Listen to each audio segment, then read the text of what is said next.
ನಾನು ಅವಳಿಗೆ ಅಕಸ್ಮಾತ್ ನಾನು ಇಷ್ಟ ಇಲ್ಲ ಅಂತಾನೆ ಅಮ್ಮನ ಜೊತೆ ಹೇಳಿರ್ಬೋದಾ ಏನು ಅಂತಾನೆ ಗೊತ್ತಾಗಲ್ಲ. ಏನೋ ಅದ್ ನನ್ಗೂ ಗೊತ್ತಾಗ್ತಿಲ್ಲ, ಅದು ನಿಮ್ಮಿಬ್ರಿಗೆ ಗೊತ್ತಿರ್ಬೇಕು. ಅವಳು ಹೇಳಿಲ್ಲ ಆತರ, ಕಾರಣ ಕೇಳಿದ್ರೆ ಅಮ್ಮಂಗ್ ಗೊತ್ತಾಯ್ತು ಅಂತ ಹೇಳಿದ್ಲು ಅಷ್ಟೇ. ಏನೋ ಗೊತ್ತಿಲ್ಲ ನನ್ಗೂನು, ನನ್ನ ಹತ್ರನು ಏನು ಹೇಳ್ಕೊಳ್ತಿಲ್ಲ ಅವಳು ಏನ್ ಕೇಳಿದ್ರುನು. ಏನ್ ನಾನು ಮಾಡೋದು? ಕೇಳೋದ್ನೇ ಬಿಟ್ಬಿಟ್ಟಿದೀನಿ ಅದಕ್ಕೆ. ಅಂದ್ರೆ ಇವಾಗ ಏನು ಸಪೋರ್ಟ್ ಮಾಡಕ್ ಆಗಲ್ಲ ಅಂತ್ಯಾ? ಒಂದ್ ಮಾಡಕ್ ಆಗಲ್ಲ ಅಂತ್ಯಾ? ಸಪೋರ್ಟ್ ಮಾಡ್ಬೋದು, ಬಟ್ ಒಂದ್ ಮಾಡಕ್ ಆಗಲ್ಲ. ಇವಾಗ ಅಮ್ಮ ಒಪ್ಕೊಳಲ್ಲ, ಅಮ್ಮ ಅವಳ ಮಾತೆ ಕೇಳ್ತಾ ಇಲ್ಲ, ಒಪ್ಕೊಂಡಿಲ್ಲ.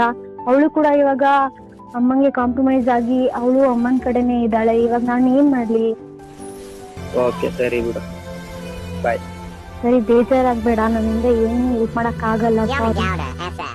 Okay okay bye. ಬಾಯ್.